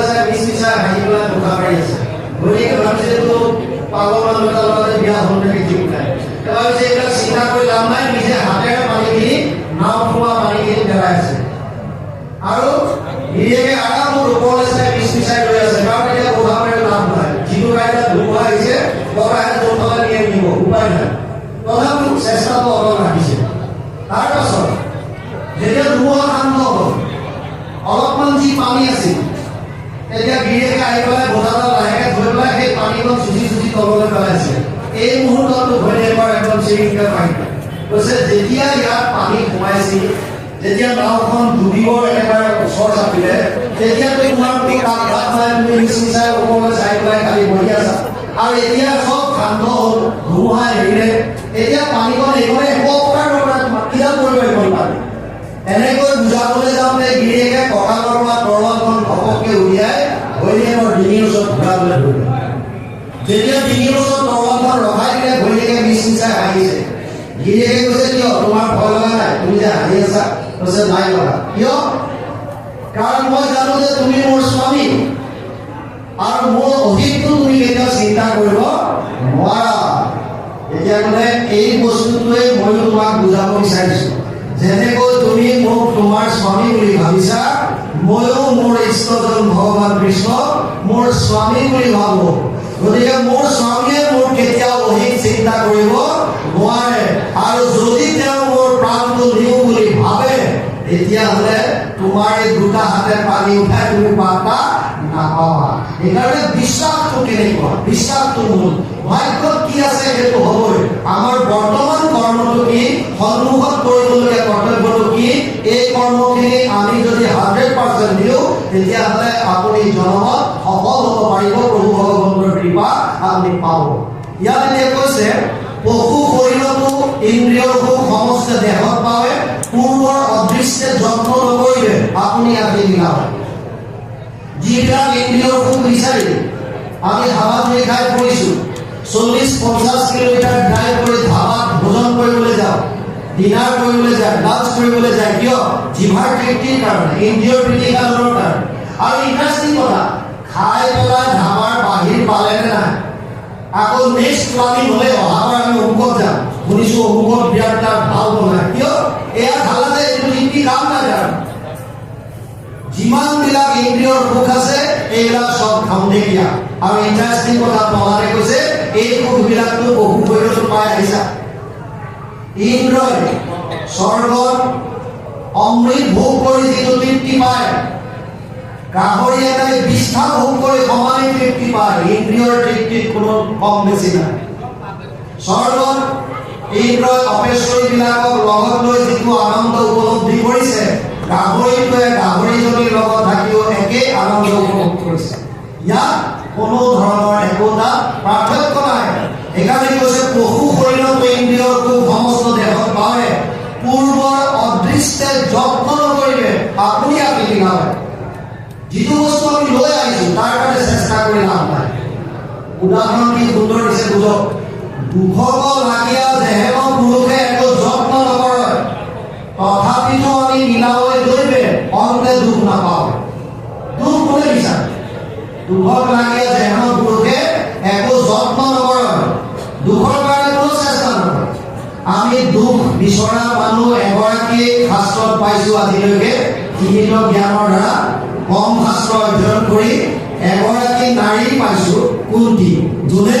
দুখ বিচাৰিছে কুৰুক্ষেত্ৰ যুদ্ধ শেষ কৰাৰ পাছত ভগৱান কৃষ্ণ যেতিয়াই দ্বাৰকালৈ উভতিব বিচাৰে তেতিয়া কেতিয়াবা যুধিষ্ঠিৰে কেতিয়াবা অৰ্জুনে কেতিয়াবা ভীমে কেতিয়াবা নকুলে কেতিয়াবা সহদেৱে প্ৰত্যেক দিনা বাধা কৰে যে কেইখন কেইদিনমান আৰু থাকি যোৱা এনেকৈ কৰোঁতে কৰোঁতে কেইমাহ মাহ গ'ল এদিন সিদ্ধান্ত ল'লে আৰু দেৰি নকৰোঁ মোৰ তাত মা ৰৈ আছে দেউতা ৰৈ আছে যদু বংশ ৰৈ আছে গতিকে মই যাব লাগিব সেই বুলি ভাবি সেইদিনা ৰথত উঠিল আৰু ৰথত উঠাৰ পাছতে দেখিছে কিছু নিলগত এটি নাৰী মূৰ্তি থিয় হৈ আছে নাৰী মূৰ্তিটো দেখাৰ লগে লগে ভগৱান কৃষ্ণ ৰথৰ পৰা নামি আহিল কোটি কোটি ব্ৰহ্মাণ্ডৰ নায়ক আমাক কি দিছে উদাহৰণ নাৰী এগৰাকীক সন্মুখত দেখা পাই ৰথৰ পৰা নামি আহিছে তাৰমানে নাৰীৰ প্ৰতি সন্মান কেনেকুৱা হ'ব লাগিব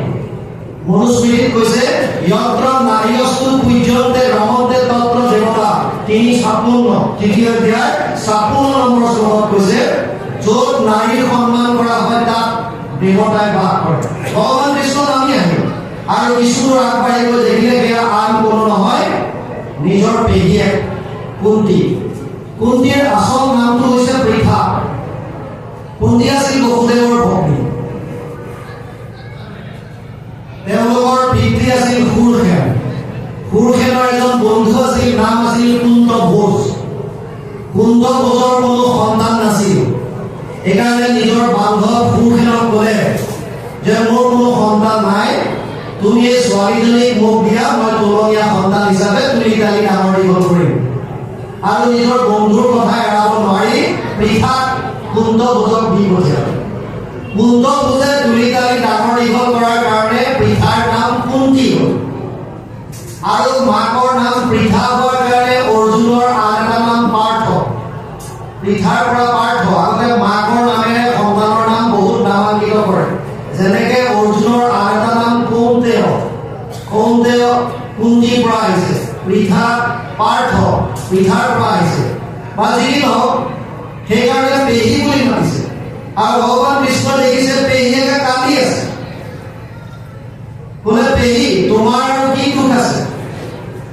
কুৰুক্ষেত্ৰ যুদ্ধত টোটেল 18 অক্ষৌহিণী সেনাই অংশগ্ৰহণ কৰিছিল। 11 অক্ষৌহিণী কৌৰৱৰ আছিল, 7 অক্ষৌহিণী পাণ্ডৱৰ আছিল। 1 অক্ষৌহিণী সেনাত 2,18,700 সেনা থাকে। 2,18,700 গতিকে 18 অক্ষৌহিণী কিমান হ'ল? 40 লাখ। 40 লাখ সেনাৰ ভিতৰত 11 জন মাত্ৰ বাচিছিল বুলি শাস্ত্ৰত কয়। 11 জন।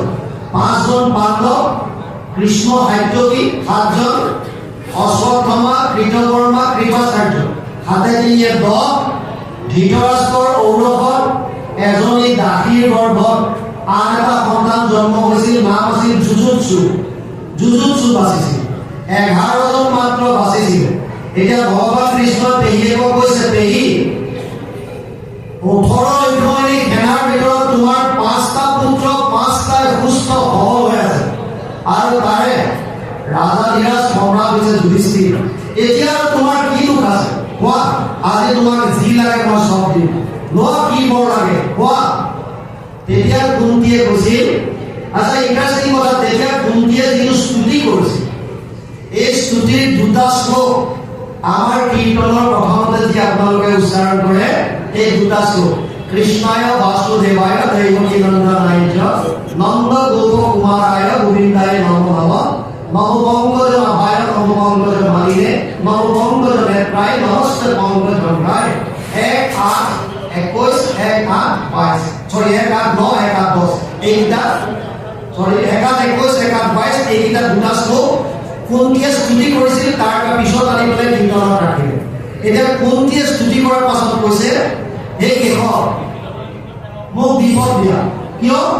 বিপদসন্ততা শাশ্বত তত্ত্ব জগদ্গুৰু ভৱতু দৰ্শনম ইয়াদিশা পুনঃ ভৱ দৰ্শনম। 1, 8, 25 প্ৰথম শ্লোক 10 অধ্যায় 25 নম্বৰ শ্লোক।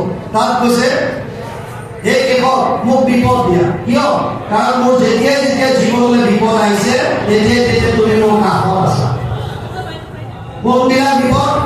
বিশাল মহাদেৱে পুৰুষত দৰ্শনাত অসৎ সভায় বনবাস কৃষ্ণত মৃদে মৃদে অনেক মহারাষ্ট্র দ্রৌণীয়াস্ত্র হরিয়া বিরাশিতা 1, 8, 24 প্রথম শ্লোক 10 অধ্যায় 24 নম্বর শ্লোক ভাগবত 21, 22, 24, 25 চাৰিটা শ্লোক। তাত কৈছে বিষ যেতিয়া দুৰ্যোধনে ভীমক বিষ পান কৰাইছিল তেতিয়া তুমি ৰক্ষা কৰিবা। অগ্নি যেতিয়া পঞ্চপাণ্ডৱক চতুৰ্গৃহত সোমোৱাই দুৰ্যোধনে জ্বলাই দিছিল অগ্নি। পুৰুষলা বনলৈ যাওঁতে বিভিন্ন নৰখাদকৰ পৰা তুমি ৰক্ষা কৰিছা। অসৎ সভাই ধ্ৰুপদীক অসৎ সভাখনে যেতিয়া বস্ত্ৰহৰণ কৰিছিল দুখাখনে তেতিয়া তুমি ৰক্ষা কৰিলা। বনবাস কৃষ্ণ বনত থাকোঁতে বিভিন্ন সংঘাতৰ পৰা বিশেষভাৱে দুৰ্বাসাৰ হাতৰ পৰা তুমি দ্ৰৌপদীৰ পাত্ৰত লাগি থকা অকণমান শাক ভোজন কৰি দুৰ্বাসাৰ ভোগ গুচাই দিলা, যাৰ কাৰণে তাৰ হাতৰ পৰা আমি ৰক্ষা কৰিলোঁ।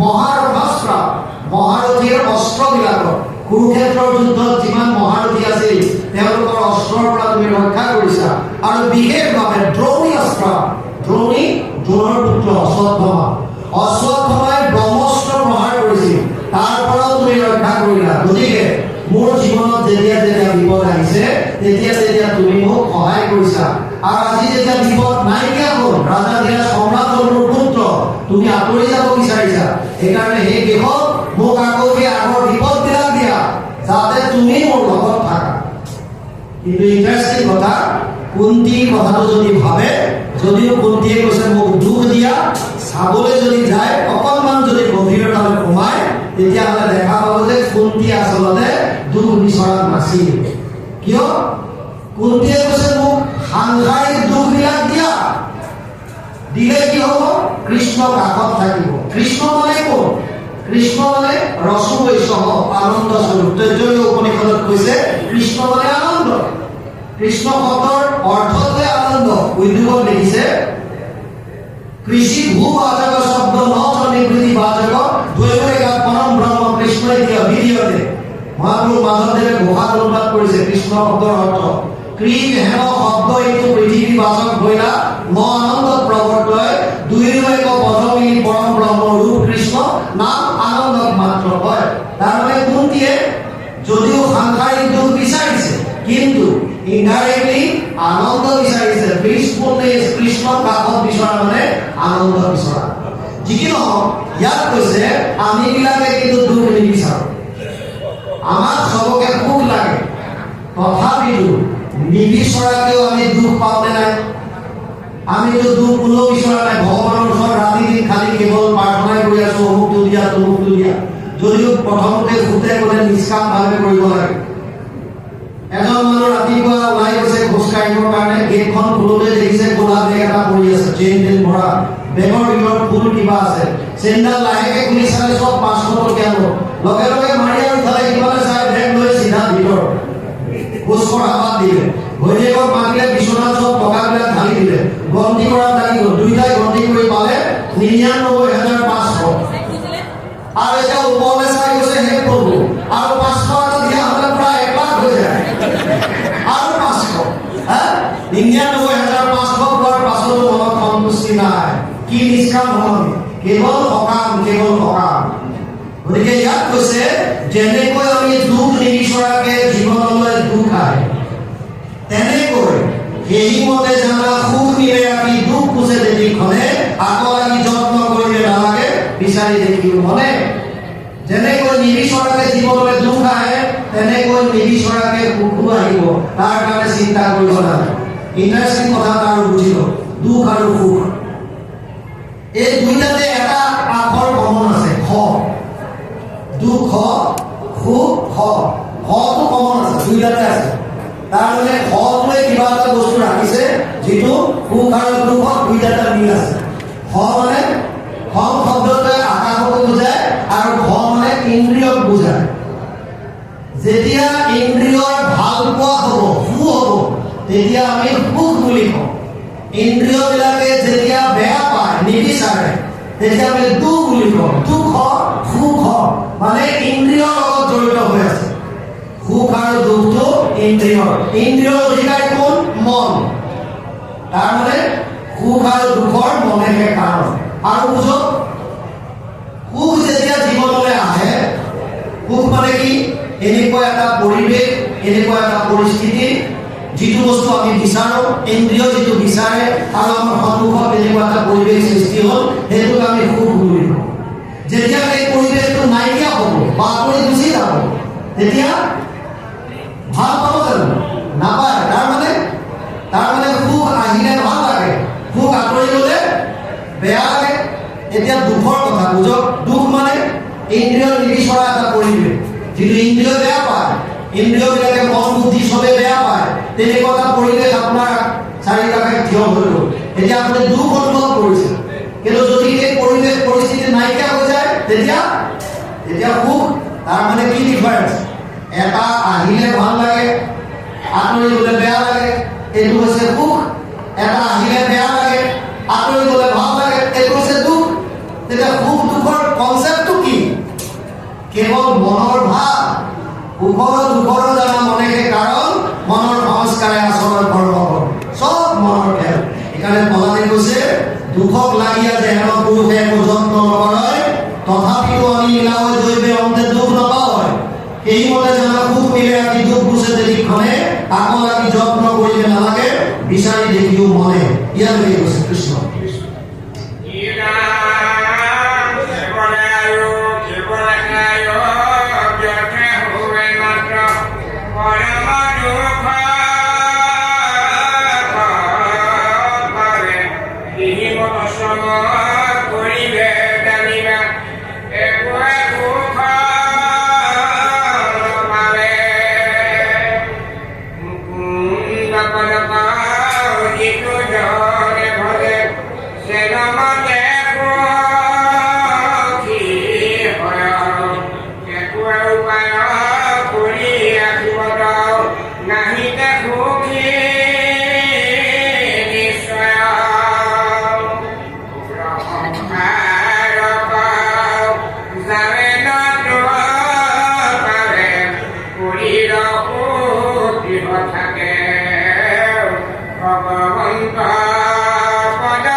Excel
কৃষ্ণ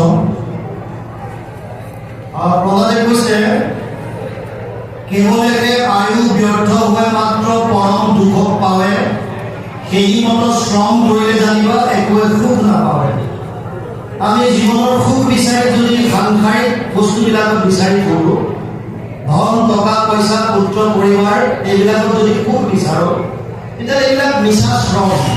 ইয়াত আপুনি সুখ নাপায়। কিয়? তিনিটা মাত্ৰ তত্ত্ব আছে। এক হৈছে ভগৱান, এক হৈছে মায়া, আৰু এক হৈছে জীৱ। আমি এইবিলাক কৈছোঁ জীৱ। আমাক আনন্দ লাগে, আমাক সুখ লাগে। কিয়? আমি পৰমানন্দৰ অংশ। আমি মূললৈ যাব বিচাৰোঁ। আমাৰ মূল হৈছে ভগৱান, পৰম আনন্দ। সেইকাৰণে আমি আনন্দ বিচাৰোঁ।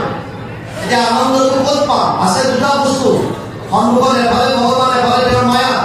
মায়া মানে তৃণৰ আৰু এটা তৃণৰ পৰা আপুনি ব্ৰহ্মলোক পৰ্যন্ত যত যিমান আছে চব মায়াৰ স্বৰূপ, চব মায়া। এতিয়া আপুনি আনন্দটো ক'ত পাব? এইটো বস্তু বুজি ল'লে আপোনাৰ গোটেই জনমটো সফল হ'ব। দুটা মাত্ৰ বস্তু আছে, এফালে ভগৱান, এফালে তেওঁৰ মায়াৰ সংসাৰ। এই দুটা মায়াৰ বিষয়ে চতুষ্কোটি ভাগৱতত কৈছে। যেতিয়া পদ্মকল্পত প্ৰভু ভগৱানৰ নাভি কমলৰ পৰা ব্ৰহ্মা উদ্ভৱ হ'ল, এতিয়া ব্ৰহ্মাই প্ৰথমতে চাৰিওফালে চালে, দেখিলে কেৱল জল আৰু জল। মই ক'ৰ পৰা আহিলে একো গম নাপায়, পুনৰ পদ্ম ঠাইৰে আকৌ সোমাই গ'ল আৰু ভগৱানৰ ওচৰত বহু বছৰ ঘূৰি থাকিল, একো গম নাপালে, একো বান্ধি নাপালে, পুনৰ ওলাই আহিল। এইবাৰ ওলাই আহি চাৰিওফালে চাওঁতে চাৰিখন মুখ হ'ল আৰু এটা শব্দ শুনিলে, টপ টপ, হাজাৰ বছৰ টপ কৰিলে। টপ কৰাৰ পাছত প্ৰভু ভগৱন্ত নাৰায়ণে দৰ্শন দিলে আৰু দৰ্শন দি পেলাই ক'লে, হে প্ৰজাপতি, হে ব্ৰহ্মা, তুমি আগৰ দৰে সৃষ্টি কৰা। ব্ৰহ্মাই কৈছে, আগৰ দৰে একোৱে মনত নাই, আগৰ দৰে কেনেকৈ সৃষ্টি কৰিলে, জ্ঞান নাই। তেতিয়া প্ৰভু ভগৱন্ত তেওঁৰ হৃদয়স্থিত হৈ বেদ ধাৰণ কৰাই দিলে। বেদ তেনে ব্ৰহ্ম হৃদয় আদি হয়, যিটো আমাৰ প্ৰথম শ্লোকত বাপজনাই গাইছে।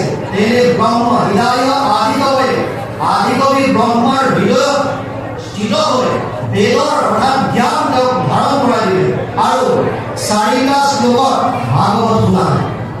তাৰে দ্বিতীয় শ্লোকটোত মায়াৰ কথা কৈছে। হৃদয় তেজত প্ৰতিহত না প্ৰতিহত জন্মানি তদ বিদ্যাত্মক মায়া যথা ভাসো যথা তম। 2:34 দ্বিতীয় স্কন্ধ নৱম অধ্যায় 34 নম্বৰ শ্লোক ভাগৱত। অনুবাদ কৰিছে মহাপুৰুষ শ্ৰীমন্ত শংকৰদেৱে দ্বিতীয় স্কন্ধ ভাগৱতত। পানীৰ দৰে মায়া বস্তু কি? গুৰুজনাই কৈছে, মায়া মানে অবস্তুক দেখাওয়া বস্তু কামড়ি, এইকে মোহর মায়া জ্বালা নিষ্ঠ করি। নাথাকিত যেন দেখি চন্দ্রমা দুদয়, থাকিত রাহুক যেন কেহ নেদেখ হয়, এই মতে মায়া আর কই ঈশ্বর আহার বিষয় কথা দেখাবে দিব। তার মানে মায়ায় অবস্তুক বস্তু কৰি দেখুৱায়। যেনেকৈ এডাল ৰছীত যেনেকৈ সাপৰ জ্ঞান হয়। মোৰ পুষ্টি আছিল জেচলমেৰত আছিল মই 95 পৰা 2001। তাত আমি থকা দিনত গৰম দিনত 52 ডিগ্ৰী চেলচিয়াছলৈকে তাপমান হৈছিল। মই নিজে ৰেকৰ্ড কৰিছোঁ 52 ডিগ্ৰী। যোৱাবাৰ অসমত 42 ডিগ্ৰী চেলচিয়াছ হওঁতে মানুহৰ অৱস্থা নাই। তাত গৰম দিনত যেতিয়া দূৰলৈ চাই দিওঁ, গছ গছনি নাই, একো কেৱল বালি আৰু বালি। গৰম চাৰিওফালৰ পৰা লু চলে বুলি কয়। লু যেনেকৈ কুঁহিয়াৰ কালত জালি কালত জুই মাৰোঁতে যিটো তাপ আহে, তেনেকৈ জুই নিচিনা হয়। কেৱল দূৰলৈকে যেতিয়া চাই দিওঁ বালি আৰু বালি, তাত কিছু দূৰত পানীৰ আভাস হয়। এনেকুৱা লাগে যেন হ্ৰদ আছে, পানী আছে। আপুনি আগবাঢ়ি গৈ থাকক, পানীখিনি পিছুৱাই গৈ থাকিব। দীঘল যেতিয়া পকা ৰাস্তা, তাল পথৰা দিয়ে পকা ৰাস্তা, আপোনাৰ ইয়াতো যদি দীঘল হয়, খুব প্ৰখৰ ৰ'দত যদি চাই দিয়ে, কিছু দূৰত আপোনাৰ পানীৰ আভাস হ'ব। কিন্তু পানী নহয়, এইটো মৰিচিকা বুলি কয়, মৃগতৃষ্ণা বুলি কয়। ঠিক মৰিচিকা মায়াৰ নিচিনা বস্তু, যিটো নাই, এইটো বস্তু আমাক দেখুৱায়। এই মায়া দুই ধৰণৰ, এক জীৱ মায়া, এক গুণ মায়া।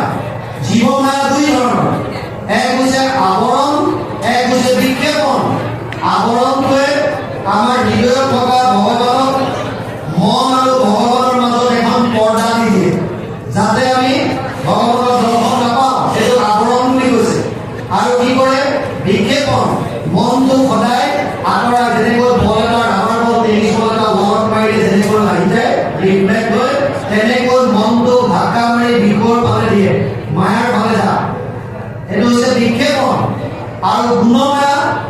গুণ সত্যম রজস তমৈতি গুণ প্রকৃতি সম্ভব নিবর্ধন্তি মহাবহুদেহ দেহিনাম অভ্যয়ম ১৪ অধ্যায় ৫ নম্বর শ্লোক গীতা।